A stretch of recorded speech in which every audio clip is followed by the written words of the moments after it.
Shosho guys, welcome back to Speaker.Nawe. I'm your boy Taylor DJ, and of course angihambi ngedwa, ngihamba ne-host yami Love Diesel. Unjani Love Diesel? Today's test sithake sithi ukushintsha sithi wenza i-album review sibe u2. So today's decide wenza i-album review ka Flash Ikumkani. So Flash ukhiphe i-album Isibani Selali. Yona nje i-album esaphumile kulabantu be-hip hop kulonyaka. And besike sakhuluma ngayo last week ukuthi release music oko but ngeke ngathola i-chance ukulalela i-album yakhe. Hayi, I think ngiyawabuyisela amazwi ami emuvayi. Usebenzile. No, sebenzile. I think besiyidinga le album especially saqala unyaka because awukho music omningi ophumile. So sesilalela i-album ngifuna si-rate so soqala nge-hard cover size nge-track list size nje nangengoma lezi especially ngama-features. So yiphi feature nje wena usayizwile kule album ubona ngathi mnandi? Maraza. Hey. Maraza. Yeah, umaraza ndili ithi ndiyeza. Salindi. Okay.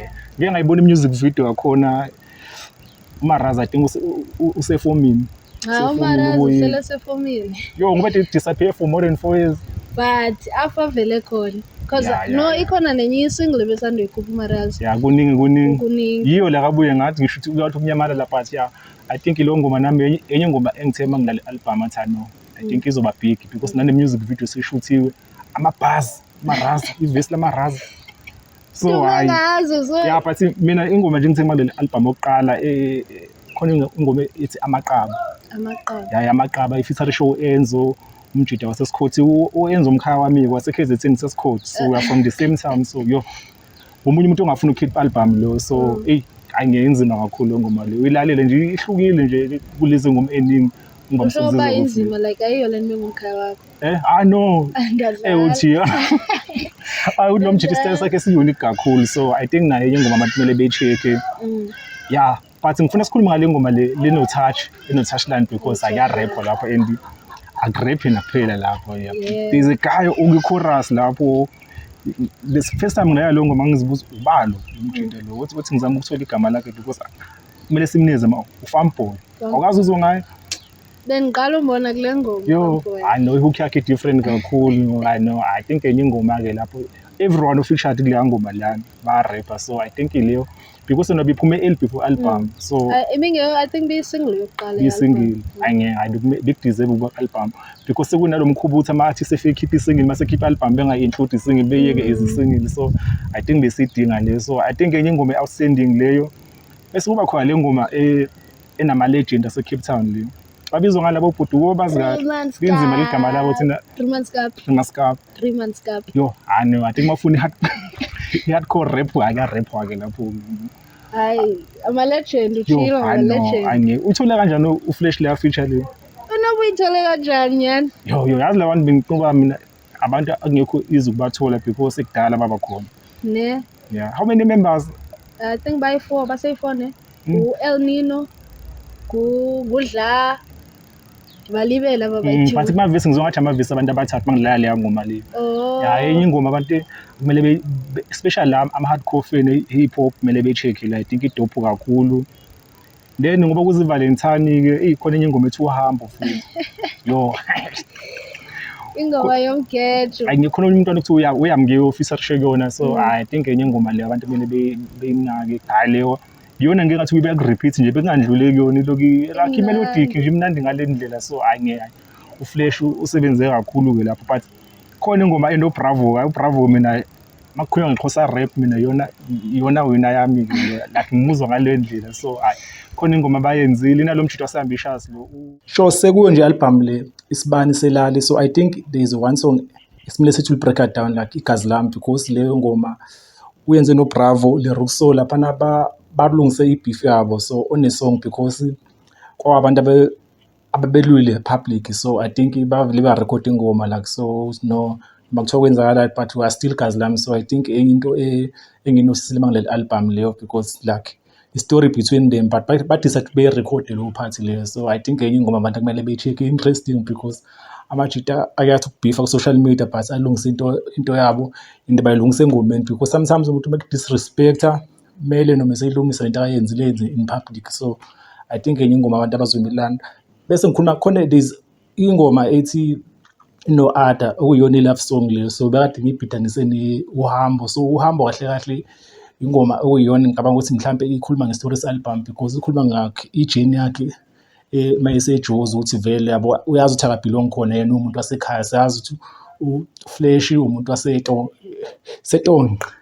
I hope ngipronounce kahle lelo gama lakhe, but nje lala ku proud ngaye and uhlezi kumention lokho ukuthi la kaphuma khona akekho akafike kule level akuyona, so he doesn't care ukuthi ubani bathini bamcriticize all ama haters. So I think nje Isibani Selali album i-outstanding, yeah. So nje bengifuna nje ukuhighlighta lokho because ngifila ngathi lo party yakudeserve. Khona ingoma ethi uba lo mntwana lo oyenza ingoma no-Touch uVini, yeah. So yeah, so khona enye ingoma beyenze no-Touch ukuthi Khawuleza. Yeah, always save me.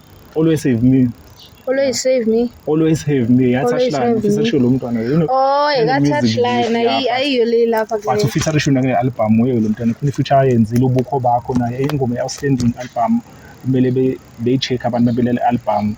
Then bese simuvila kuleyo ngoma ke leyo ifuna ibizwa ngeXhosa Crap remix. Ikhona ekuyaba khona before? Andiyazi. Angayiboni and nale ngoma mina bengingekayimamela ndikaveke kuyo. Hayi. Xa ndimamela i-album andifuna ixesha. Ngizwile and I think uyive njani wena? Hayi so import hayi uBoot Legend hayi. Ithini? Bakhile bo. Uyamazi uBoot Legend? No, like ngiyasazi story sakhe. Ngiyeza ukuthiwa semthatha but khona ama music video ngeke ngawabona ku-YouTube ne-interview yakhe one but angazi ngimbone and I think umuntu esembe simthole ku-Speaker.Nawe because ufushane napha.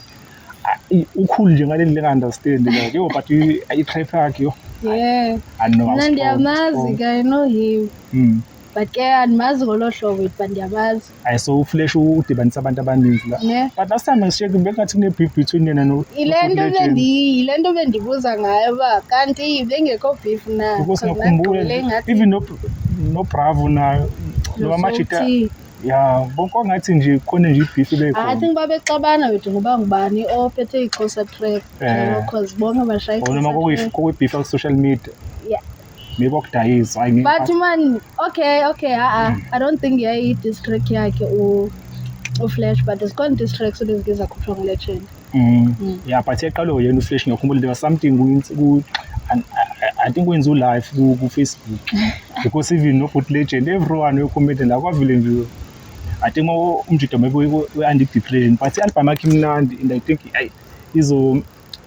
izowenza ama-numbers. Azi makhipha i-album ngoJanuary ithole ithuba lokuthi isoleza abantu abaningi wonke umuntu akekho umuntu okhiphile so vele silambile sifuna music so ngifuna si-rate i-album ukuthi mhlawumbe sinika ba-out of 10.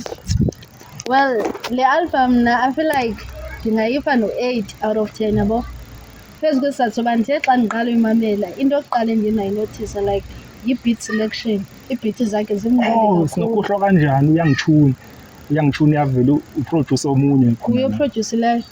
Yo zimnandi ezi beats. Sorry yazi ngizwe le sound ngiphinga ukuthi yona. Okay, awuqala iphathi i-production.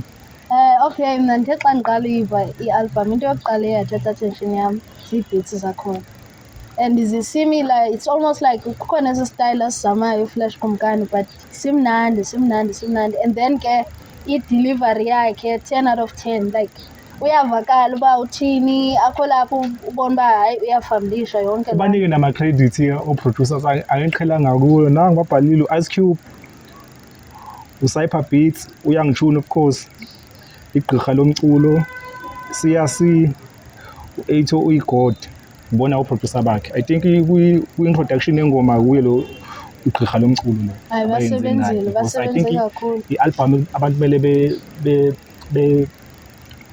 bemamele nje benike ixesha lawo and izokhulana. Inengoma eningi emelodic zimnandi. 8 out of 10. 8 out of 10.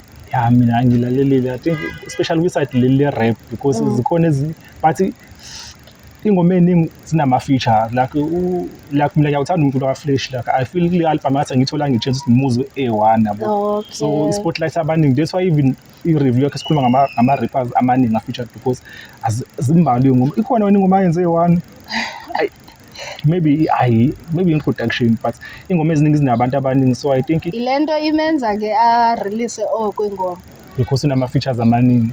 but I think sithina samfuna yabo lengoma enzo flash umama you know emthina but khona le album edikhiphi angazi ngibuka iphi le no P.O le ngoma lethi inhlungu le yabo bezikhona ingoma la uthola kahle beyayidona so ama features athi masemaningi kakhulu isport athi sasuka kumuntu kube ngathi yabo i-album ekhisho like i-confirmation no DJ because asibe safocus kuyena kakhulu but kolinye iqala i-album izothethwa la abantu abaningi because abantu abaningi mabe featured baningi abantu abazopromote album so I think mina ngayinika u7 out of 10 7 enze ukuthi ngayinikeza amana because ayinazo ingoma eningi la hayi but linani li right udlulile 50%. Awu 7 out of 10 and bengayilindelanga nge-album from Flash engine i-cover at cover lapho unxibe athaya ayithi i-cover no ngayinika u5 i-basic ayikho into etheni ngayi cover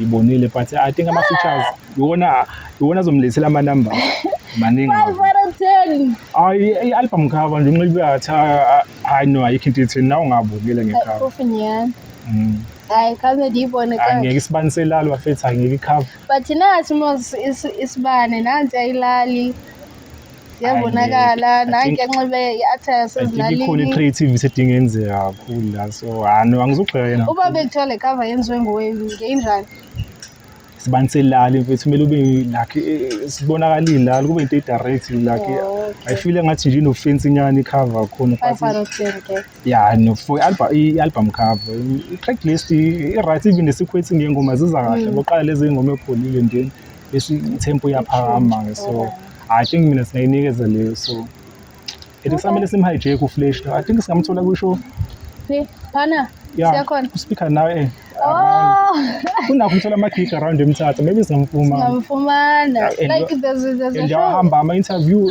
ngokubona ama-podcast amaningi uyahamba ama-interview I think singamthola sesamthola so Flash hayi Speaker.Nawe sifuna nje one-on-one maybe okuningi singaku-understand please my guy please thina siwabuzile ama-question anzima because Flash kunophinde kube nama-question abizwa wona i-drama le izinto ezenzakalayo yabo njengawo lama-beef abo-Instagram nako-Twitter o-live lawa because ikhona interview enye engangayibona